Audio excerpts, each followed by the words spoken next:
આગાહી જો પ્રકૃતિની અસર હમ જે વનસ્પતિ માથે થાય છે, ફળ ફૂલ માથે થાય છે, પશુ પક્ષી માથે થાય છે, તો એના ફળ છે, હમ એના પાન છે, એની કોરામણ શક્તિ છે, હમ અને બાકી પશુ પક્ષી ઉપર લીધે અમુકની રેણી કરણી માથે ખબર પડે, અમુકની બોલી કહેતી હોય છે કે સારું વર્ષો થાય કે નબળું થાય કે મધ્યમ થશે.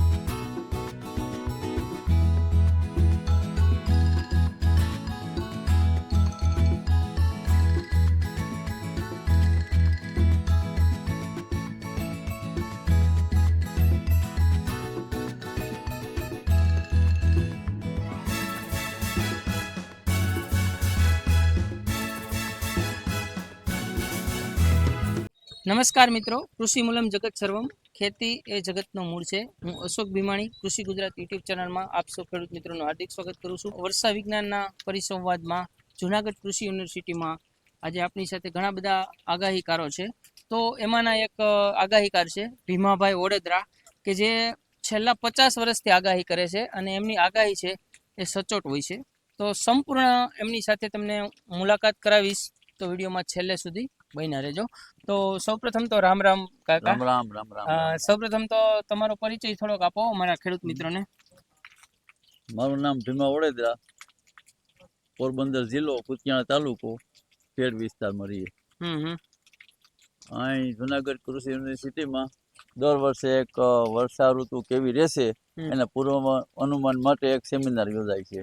તો એમાં ભાગ લેવા માટે અમે પણ આવી પહોંચ્યા છીએ. બરોબર. કેટલા વર્ષથી તમે આવો છો? અમે ઘણા વર્ષથી આવીએ. અંદાજિત 20 વર્ષથી 15-20 વર્ષ થયા છે અંદાજિત. અને આમ જે આગાહી છે એ કેટલા વર્ષથી કરો છો?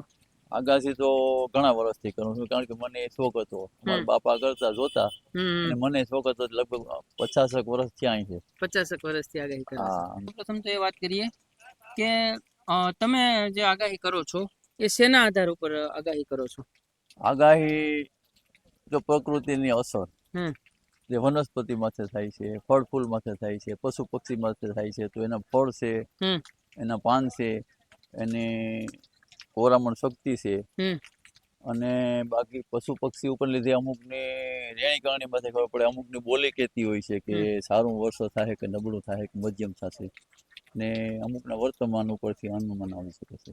બરોબર. એટલે પક્ષીઓની બોલીની વાત કરી, એ કઈ રીતે પક્ષીઓની બોલી ઉપર? પક્ષીઓની બોલી, કારણ કે ભાષા કોઈ જાણતો હોય તો કરે કે એ તો કોઈ સમજાય ન કે હું સમજી શકું. બરાબર. કારણ કોઈ ઇંગ્લિશ બોલતો હોય ને કોઈ ભાષા ન જાણતો હોય, હું જાણી શકે. પણ એ જુદું પડતું હોય ને કે રાતે બોલે કે દિવસે બોલે, નોખું પડતું હોય કે ભાઈ દિવસે બોલ્યું. કારણ કે શિયાળિયા છે રાતે જ બોલે, દિવસે ન બોલે. હવે દિવસે બોલે તમે જાણી શકો આમ ને આમ થાય. બીજું તો કોઈ નોખી વસ્તુ પડતી હોય, કોઈ ટીટોળી છે, હવે એની બોલી તમે ન જાણો, આપણે જાણીએ કે ભાઈ એમાં વર્ષા ઋતુની અસર નથી એની બોલીમાં. બરોબર. કે અસર છે તો મોર છે, એમાં ઘણા બધા પશુ પક્ષી છે, ડેટકા છે, એના ઉપર અસર પ્રકૃતિની થાય છે ને એ વર્ષા ઋતુનું અનુમાન કરી શકીએ છીએ. બરોબર. એટલે ટૂંકમાં જે પશુ પક્ષી જે બોલે અને એના જે લક્ષણો છે એના ઉપર તમે આગાહી કરતા હોય છો? હા, બસ એના ઉપર. અને વાત કરીએ આપણે આ વર્ષની, તો આ વર્ષમાં જ્યારે શરૂઆત છે વરસાદની, એટલે કે વાવણી લાયક વરસાદ છે, એ ક્યારથી થશે? અમારે એવું દેખાય છે 2025 ને વર્ષા ઋતુમાં, કે વર્ષા ઋતુ ગુજરાત તો ઠીક, પણ આખા ભારત વર્ષમાં ક્યાંય પણ સક્રિય થાય એવું અનુમાન દેખાતું નથી. પણ એવું અનુમાન દેખાય છે કે વર્ષા ઋતુ આવે પણ વિખરાઈ ગયેલ દેખાય છે. વિખરાઈ ગઈ એટલે કે જે સક્રિય કે ને કહેવાય કે ગુજરાતમાં સૌરાષ્ટ્ર કચ્છ સહિત મોટા ભાગના વિસ્તારમાં વરસાદ થઈને સક્રિય કહેવાય, આપણે દેશી ભાષામાં સત્રાસાર વરસાદ કહીએ છીએ. તો આ ક્યાં જઈએ એટલો થાય ને ક્યાં જઈએ એટલો ન થાય, એ વિખરાઈ ગયેલ કહેવાય, સક્રિય ન થયું કહેવાય. તો આપણે એક પ્રકૃતિ માતાની કૃપા પૂરી થાય કે કોઈ તોફાન દેખાય છે, તો જૂન મહિનો બેસતા 1 જૂનથી 5 ની અંદર કોઈ તોફાન આવી શકે છે. અને ઘણા બધા ભારતના રાજ્યોમાં 10-15 રાજ્યોમાં એ વરસાદ શ્રી ગણેશ કરીએ અને શ્રીકાર વરસાદ થાય તો 1 થી 5 કદાચ જૂનની પૂર્વ સંધ્યાએ વરસાદ શરૂ થઈ જાય. આ તોફાનની અસર લઈ તો વાવણી જૂનમાં પહેલા અઠવાડિયામાં થઈ જશે. બરોબર. જૂન મહિનાના પહેલા વીકમાં એવું દેખાય છે. એવું દેખાય છે. પછીની આપણે વાત કરીએ કે જુલાઈ મહિનામાં, જી, તો જુલાઈ મહિનો મતલબ કેવો રહેશે વરસાદનો? જુલાઈ મહિનામાં પણ એમ જ છે, કારણ કે વર્ષા ઋતુ હજી કોઈ વિખરાઈ ગયેલ છે પહોંચી નથી, ત્યાં બીજું તોફાન પહોંચવાનું છે. એટલે એ પ્રકૃતિ માતાની કૃપા કહેવાય. કારણ કે આપણી માતા કોઈ સંસ્કાર દેતી હોય કે પાઠશાળા એક ઝાપટમાં મોકલી દે, એની કૃપણતા ન ગણાય, એની કૃપા ગણાય. તો પુષ્કળ શ્રીકાર વરસાદ થશે તો એની કૃપા છે. અને એ પછી ઓગસ્ટ અને સપ્ટેમ્બરમાં બીખરાઈ ગયેલ છે તે જ્યાં સુધી આ સિસ્ટમની અસર 15-20 રાજ્યોમાં પહોંચી. બહુ મોટી સિસ્ટમ છે હમ. જુલાઈમાં, તો ત્યાં સુધી વરસાદની ખેંચ ઓછી રહી છે. અને જ્યાં સુધી એ નથી પૂગી ત્યાં સુધી બીખરાઈ ગયેલ વરસાદ છે, એટલે ખેંચ રહેશે વરસાદની એવું અનુમાન. જુલાઈમાં તો ખૂબ વરસાદ છે, પણ ઓગસ્ટ અને સપ્ટેમ્બરમાં ખેંચ દેખાશે અચ્છા, વરસાદ. પછીના સમયગાળામાં મતલબ હા. ઓગસ્ટ અને આ તો સપ્ટેમ્બર. 2 તોફાનને લીધે આપણે સારું થઈ જશે ટૂંકમાં. તોફાન છે એ કયા એને સમયમાં આવશે? એટલે જૂનમાં છે ને 1 થી 5 તારીખની અંદર આવવું જોઈએ. હમ. અને જુલાઈની અંદર પણ 1 થી 10 તારીખમાં, એટલે વધારે ભાગને મોટા ભાગને શક્ય છે 8 થી 10 તારીખમાં 8 થી 10 તારીખમાં મતલબ લેન્ડ થઈ શકે એમ છે કોઈ તોફાન. પછી આપણે વાત કરીએ સપ્ટેમ્બર મહિનો, એટલે કે વિદાયનો, ચોમાસાનો વિદાયનો મહિનો. તો સપ્ટેમ્બર મહિનો એમાં કેવો રહેશે એ સમયગાળા દરમિયાન? વરસાદી માહોલ રહેશે, હમ.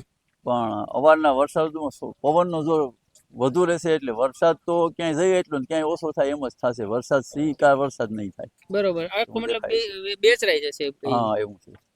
બધા અનુમાન કરી શકે પશુ પક્ષી એમાં લગભગ પાવરફુલ હોય બધા, બાકી બીજું અનુમાન નથી કર્યું હજી આપણે. બરોબર, સમજી ગયો. ભાઈ કોઈ આપત્તિ આવતી હોય કે કોઈ વિશ્વમાં ક્યાંય પણ તોફાન આવતું હોય તો એ આપણે ખબર પડી જાય જીવાણુ કીટાણુમાં છે, પશુ પક્ષીમાં છે, કે 3 દીમાં તોફાન આવવાનું, વિશ્વમાં 12 મહિનામાં ગમે ત્યાં બરફનું તોફાન જો આપણે કહીએ એટલે મીડિયામાં તરત ખબર પડે કે 3 દીમાં આવ્યું.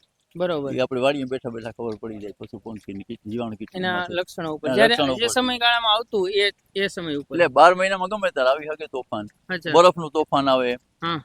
વિશ્વમાં ગમે ને તોફાન આવતા હોય તો એ આપણે કઈ હવે મીડિયાથી ખબર પડે, નકર તો શું ખબર પડે કે આપણે આ થાય કે તોફાન આવી તો 5-7 દી મીડિયા કહે કે આ તોફાન થઈ ગયું, એટલે થાય કે આ બરાબર છે, આની અસર છે. વૈશ્વિક અસર થાય ને સ્થાનિક લોકલ અસર પણ થાય છે પશુ પક્ષી ઉપર.